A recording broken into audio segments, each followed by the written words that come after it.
సమ్మెట ఉమాదేవి సమర్పించు నవపారిజాతాలు. నేటి కథ మజిలీ.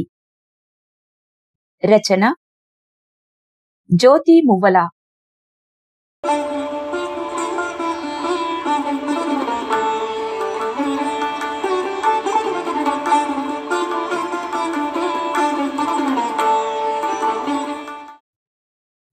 మొబైల్ ఫోన్ కంటిన్యూగా రింగ్ అవుతూ ఉంది. కాన్ఫరెన్స్ రూంలో మీటింగ్లో పెద్ద పెద్ద డెలిగేట్స్ మధ్యలో ఉన్న సత్య పదే పదే మోగుతున్న ఫోన్ని సైలెంట్లో పెట్టేసింది. మీటింగ్ అయిన తర్వాత ఫోన్ను చెక్ చేసింది. తన కొడుకు చదువుతున్న కాలేజీ నుంచి 4 మిస్డ్ కాల్స్ ఉన్నాయి. కిందటి వారం రమ్మని కాలేజీ నుంచి ఫోన్ వచ్చింది. కానీ వెళ్లే తీరికలేక వెళ్లలేకపోయింది. రోహన్ ఇంటర్ మొదటి సంవత్సరం చదువుతున్నాడు. కాలేజీలో జాయిన్ చేసినప్పటి నుంచి వాడిపై ఏదో ఒక కంప్లైంట్. ఇది కొత్తేమీ కాదు. మొదట్లో కాలేజీకి వెళ్లడానికి పేచీ పెట్టేవాడు. రోజులు గడుస్తున్న కొద్దీ మంచి స్నేహితుడు దొరికితే వాడే సర్దుకుంటాడు అనుకునేది. కాని రోహన్లో ఎలాంటి మార్పు రాలేదు. ఎందుకో ఎప్పుడూ ఒంటరిగా ఉంటాడు. ఎవరినీ స్నేహితులుగా చేసుకోడు. కాలేజీలో లెక్చరర్స్ వాణ్ణి దారిలోకి తేలేకపోతున్నారు. నేను కూడా వాడిని సముదాయించలేకపోతున్నాను. సంజీవ్ ఉంటే నాకీ సమస్య ఉండేది కాదు అనుకుంటూ చైర్లో నడుము వాలుస్తూ గతాన్ని నెమరు వేసుకుంది సత్య. అందమైన జీవితం, వజ్రాల్లాంటి 2 పిల్లలు, ఎంతో సంతోషంగా సాగిపోతున్న జీవితంలో తుఫానుకు చెల్లాచెదురైనట్టు వారి జీవితాలు కూడా చెదిరిపోయాయి. బెంగళూరులో పేరున్న మంచి గవర్నమెంట్ హాస్పిటల్లో డాక్టర్గా పనిచేస్తుంది సత్య. ఆమె భర్త సంజీవ్ సాఫ్ట్వేర్ ఇంజనీర్. సన్డిస్క్ కంపెనీలో టీం లీడర్గా పనిచేస్తున్నాడు. సాధారణంగా డాక్టర్లు డాక్టర్నే పెళ్లి చేసుకుంటారు. కానీ సత్య సంజీవ్ని తన కజిన్ పెళ్లిలో కలిసింది. సంజీవ్ సత్య పెద్దమ్మ కూతురు రూపతో కలిసి పనిచేసేవాడు. చూపులు కలిసిన శుభవేళ అన్నట్టు ఒకరినొకరు చూసుకున్న క్షణంలోనే ప్రేమలో పడిపోవటం, ఇంట్లో వాళ్లతో చెప్పి పెళ్లికి ఒప్పించటం, సంవత్సరం తిరగకుండానే పెళ్లి చేసుకోవటం అన్నీ చకచకా జరిగిపోయాయి. ఎంతో అన్యోన్యంగా సాగిపోతున్న వారి జీవితంలో రోషన్, పవిత్ర వారి ప్రేమకు చిహ్నంగా 2 పిల్లలు పుట్టారు. భార్యని పిల్లల్ని కంటికి రెప్పలా కష్టం కలగకుండా ఇంటి పనులన్నింటిలోనూ సాయం చేస్తూ అడగకముందే అన్నీ అమరుస్తూ చూసుకునేవాడు సంజీవ్. ఒకరోజు సంజీవ్, సత్య మైసూర్ వెళ్ళి వస్తుండగా వెనక నుండి వస్తున్న లారీ బ్రేక్స్ ఫెయిల్ అవడం వల్ల కంట్రోల్ చేసుకోలేక డ్రైవరు అమాంతంగా వచ్చి కారును గుద్దాడు.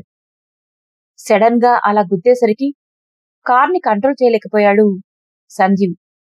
కారు గిరగిరా తిరిగి పక్కనున్న చెట్టుకు వెళ్లి బలంగా గుద్దుకుంది. ఆ సమయంలో సత్యను కారులో నుంచి బయటకు తోసేశాడు సంజీవ్. కాని సంజీవ్ మాత్రం కారులోనే చిక్కుకుపోయాడు. ఆ ఘటనలో సంజీవ్ నడుముకి బలమైన దెబ్బ తగిలింది. అప్పటినుంచి తను నడవలేకపోయాడు. మంచానికే పరిమితమయ్యాడు. అప్పుడు రోహన్, పవిత్ర చిన్నపిల్లలు. రోహన్ 7th చదువుతున్నాడు. పవిత్ర 2nd స్టాండర్డ్. ఆ రోజు పిల్లలిద్దరినీ సత్య వాళ్ళ అమ్మ వాళ్ళింట్లో వదిలిపెట్టి వెళ్లడం చాలా మంచిదైంది. లేకపోతే వాళ్ల పరిస్థితి ఎలా ఉండేదో తలుచుకుంటే ఇప్పటికీ వెన్నులో వణుకు పుడుతుంది అనుకుంటూ కళ్ళు తుడుచుకుంది సత్య.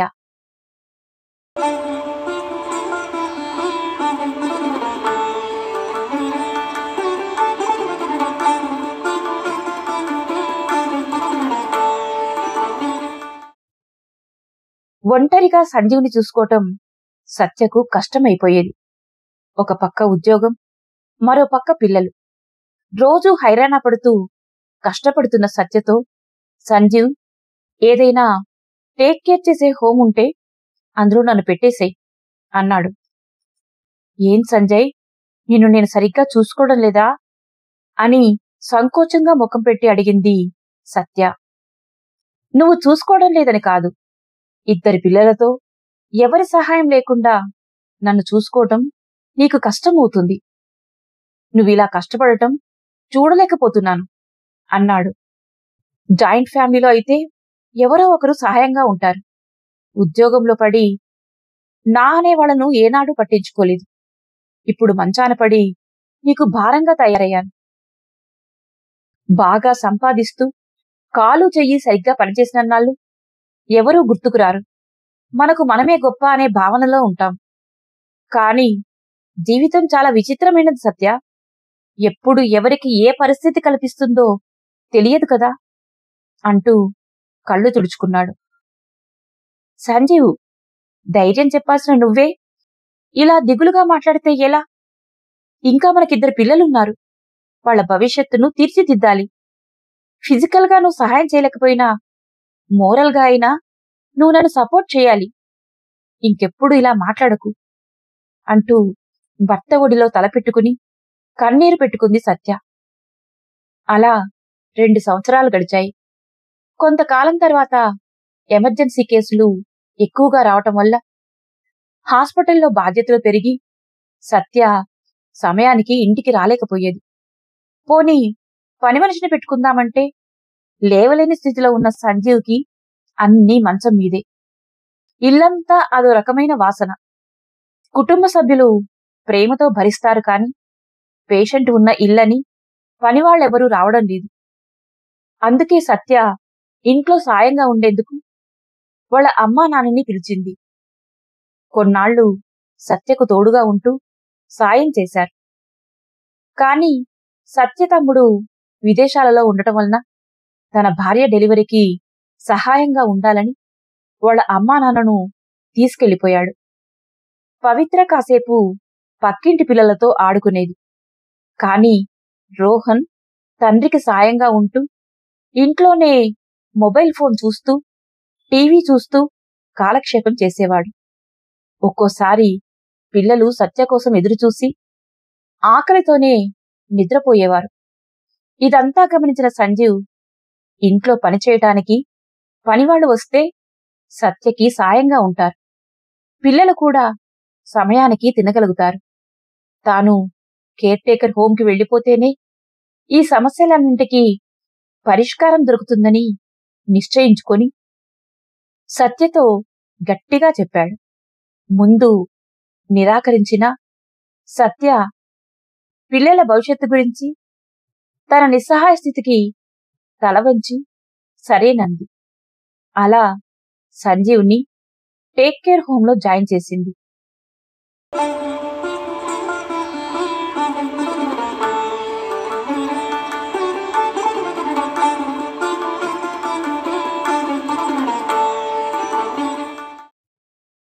ఆ రోజు వరకు ఇంట్లో తండ్రితో ఊసు మాట ఆడుకుంటూ టీవీ చూసుకుంటూ తండ్రితో ఎక్కువ సమయం గడిపే రోహన్ ఇప్పుడు ఒంటరివాడైపోయాడు. నిజానికి రోహన్కి తన తండ్రి అంటే చాలా ఇష్టం. సంజీవ్ బాగున్నప్పుడు సెలవులలో వీకెండ్స్లో ఇద్దరూ క్రికెట్ ఆడుకునేవారు. ఎక్కువగా కలిసి బయటకు వెళ్లేవాళ్లు. సత్య కూడా ఇంటికి త్వరగా వచ్చి పిల్లలతో కాసేపు సంతోషంగా కబుర్లు చెప్పేది. కాని ఇప్పుడు పరిస్థితులన్నీ మారిపోయాయి. ఆడుకోవడానికి తన వయస్సు వాళ్ళెవరూ అపార్ట్మెంట్లో లేరు. తన మనసులో భావాలను పంచుకోవడానికి తండ్రి కూడా లేడు. తల్లి ఎప్పుడో రాత్రి 10 దాటాక ఇంటికి వస్తుంది. ఇక తన లోకం తనదే అయ్యింది. ఎప్పుడూ ఏదో కోల్పోయిన వాడిలా ఒంటరిగా తన గదిలోనే ఉంటూ ఉండేవాడు. పని మనిషి వండి వెళ్లిన తర్వాత నచ్చితే తినేవాడు, లేకపోతే వదిలేసేవాడు. పవిత్రకు అన్నయ్య పరిస్థితి ఏమీ అర్థమయ్యేది కాదు. ఆడుకున్నంతసేపు ఆడుకునేది, చదువుకున్నప్పుడు చదువుకునేది. నిద్ర వస్తే పడుకుని నిద్రపోయేది. అలా 10వ క్లాస్ వరకు తనలో తానే ఒంటరిగా బతికేశాడు రోహన్. తనలాగే డాక్టర్ చదివించాలని సత్య కోరిక. కాని రోహన్కి డాక్టర్ అవడం అంటే అస్సలు ఇష్టం లేదు. అసలు ఇంట్లోనే ఉండని తల్లిని చూసి డాక్టర్ అవ్వాలి అంటే అంత కష్టపడాలా అని మనసులో భయం పెట్టేసుకున్నాడు. కాని సత్య రోహన్ మాట అస్సలు వినలేదు. ఎంత వద్దని మారం చేసినా వినిపించుకోకుండా ఇంటర్లో బైపీసీలో జాయిన్ చేసింది. అమ్మ కొడితే నాన్నకు చెప్పుకుంటాం, కాని నాన్న ఉన్నా లేనట్టే. ఎవరికి చెప్పుకోవాలో తెలియని బాధ రోహన్ని ఇంకా కృంగదీసింది. అసలు చదువుపైన శ్రద్ధ పెట్టడం మానేశాడు. పరీక్షలలో సబ్జెక్టులన్నీ పోతున్నాయి. కాలేజీ నుంచి ప్రతి వారం సత్యకి ఫోన్లు వస్తూనే ఉన్నాయి. సత్య ఎంత నచ్చ చెప్పాలని చూసినా సత్య మాట వినేవాడు కాదు రోహన్. పోను పోను వాడే సర్దుకుంటాడులే అని అనుకునేది. ఆ రోజు కూడా సత్య కాలేజీ నుంచి చాలాసార్లు ఫోన్లు వచ్చాయి. వెళ్లిన ప్రతిసారి నెక్స్ట్ టైం ఇలా జరగకుండా చూసుకుంటానని మాట ఇవ్వటం, మళ్లీ సేమ్ రిపీట్ అవ్వటం విసిగిపోయింది సత్య. అందుకనే ఫోన్ లిఫ్ట్ చేయలేదు. కాని రోజులెప్పుడూ ఒక్కలాగా ఉండవు. కాలేజీలో టాపర్ స్టూడెంట్స్ ని, బాగా చదవని స్టూడెంట్స్ ని సెపరేట్ చేశారు. రోహన్ని బాగా చదవని స్టూడెంట్స్ క్లాస్ కి పంపించేశారు. 10th వరకు బాగా టాప్ స్టూడెంట్స్ గా ఉన్న రోహన్ అందరి ముందు బాగా చదవని స్టూడెంట్స్ లిస్టులో తన పేరు చూడటంతో అవమానంగా భావించాడు. ఏడుస్తూ ఆ రోజు ఇంటికి వచ్చి తన గదిలోనే ఉండిపోయాడు. ఇంటికి వచ్చిన సత్య ఎప్పటిలాగే గదిలో కంప్యూటర్ గేమ్స్ ఆడుకుంటున్నాడని భావించి, నీ వల్ల ఎప్పుడూ నాకు తలవంపులే. మీ నాన్న ఇద్దరిని నాకు తగిలించి తన దారి తాను చూసుకున్నాడు. నిన్ను భరించలేకపోతున్నాను. నువ్వున్నా ఒకటే, లేకపోయినా ఒకటే అని గట్టిగా ఏడుస్తూ తిట్టేసింది. నిజానికి అలా గట్టిగా కోపంలో తిట్టింది కాని తమ జీవితాలలో జరిగిన సంఘటనలలో ఎవరి తప్పు లేదని సత్యకు తెలుసు. తండ్రి లేకపోవడం వల్లే అలుసుగా తీసుకొని తన మాట వినడం లేదని భావించిన సత్య భయం చెప్పాలని అలా మాట్లాడింది. అప్పటికే అవమాన భారంతో కుంగిపోయిన రోహన్ తల్లి అన్న మాటలను సీరియస్ గా తీసుకున్నాడు. ఏడుస్తూ గదిలోకి వెళ్లి తలుపు వేసేసుకున్నాడు. ఎప్పుడు అలిగినా గదిలోకి వెళ్లి అలానే తలుపేసుకుంటాడులే అని పెద్దగా పట్టించుకోలేదు సత్య. అలా ఎవరి గదుల్లో వాళ్లు ఏడుస్తూ తమ తలరాతలను ఇలా రాసినందుకు భగవంతుని నిందిస్తూ ఉండిపోయారు.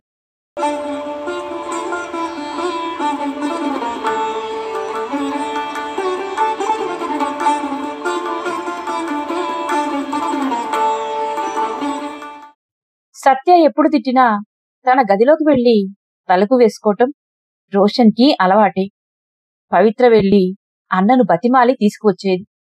ఎప్పటిలాగే మరుసటి రోజు రోహన్ తలుపు తట్టింది పవిత్ర. ఎంతసేపటికి తలుపు తీయకపోయేసరికి వాచ్మెన్ ని పిలిచి బాల్కనీలో నుంచి పైకి ఎక్కి కిటికీలో నుంచి చూశాడు. గదిలో ఒక మూలగా రోహన్ అపస్మారక స్థితిలో కిందపడి ఉండడం చూశాడు. వెంటనే వాచ్మెన్ బాల్కనీ డోర్ని పగలగొట్టి వెళ్లి లోపలి తలుపుల్ని తెరిచాడు.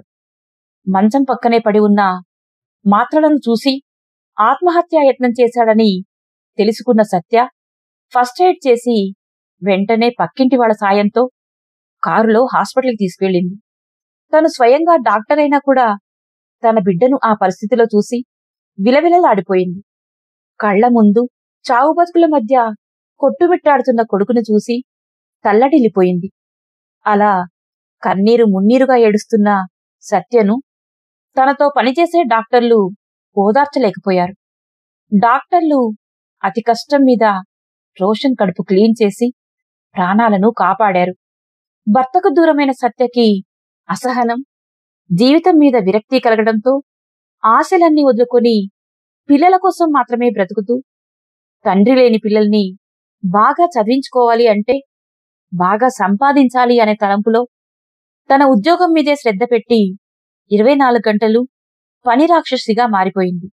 కాని తను ఏం తప్పు చేస్తుందో తెలుసుకోలేకపోయింది. సత్యకి అత్యంత ఆప్తురాలైన డాక్టర్ జయారాం సత్య పరిస్థితి తెలుసుకొని తనకి మోరల్గా సపోర్ట్ చేసింది. హాస్పిటల్లో తన పనిలో సహాయం కూడా చేసేది. ఆమెకు తెలిసిన వాళ్ళ దగ్గరి బంధువు చాలా కాలం నుంచి ఆ ఏజెన్సీ ద్వారా హెల్పర్ని పిలిపించుకొని ఇంట్లో సాయంగా పెట్టుకున్నారని చెప్పి హెల్పర్ నెంబర్ని ఇచ్చింది. ఆ సంఘటన తర్వాత పిల్లలుంటేనే కదా ఎంత సంపాదించినా అనే నిజాన్ని తెలుసుకున్న సత్య ఇక ఆ రోజు నుంచి ఎన్ని పనులున్నా సాయంత్రం త్వరగా ఇంటికి రావటం మొదలుపెట్టింది. రోహన్ ఇష్ట ప్రకారం తను కోరుకున్న కోర్సులో జాయిన్ చేసింది. ఈ సంఘటన తర్వాత సంజీవ్ తన పిల్లలకి సహాయం చేయలేకపోయినా ఒక పెద్ద దిక్కుగా అయినా ఉండాలని నిర్ణయించుకొని తిరిగి ఇంటికి వచ్చేశాడు. రోజూ కాసేపు పిల్లలిద్దరితో సమయం గడుపుతూ వారి జీవితాలలో మిగిలిపోయిన వెలితిని సంతోషాలతో నింపుకుంటూ సాగిపోయారు.